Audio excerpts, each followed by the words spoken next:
everybody, thanks for tuning in. I'm here to set you up with Alexa. Setting you up with the device, not the human. Anyway, if you have an Amazon Alexa device like an Echo Dot, she'll be able to give you verbal updates on your cook. Here's how to set it up. First, make sure the Alexa app is downloaded.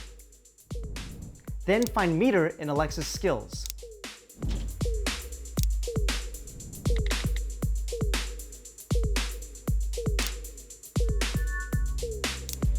Then log into the same MEATER cloud account you use in the app.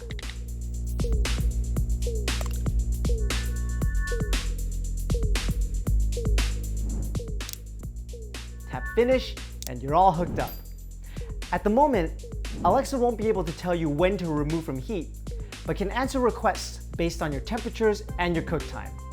For example, Alexa, how long until my lamb is ready? 88 minutes left until your lamb is done. Perfect. Alexa, what's the internal temperature of my steak? The internal temperature of your steak is 112 degrees. Okay. Alexa, how do I look? Desperate. For more Prono videos and tips and tricks, subscribe to our channel, follow us on social media, And find us on MEATER.com. Happy cooking, everyone.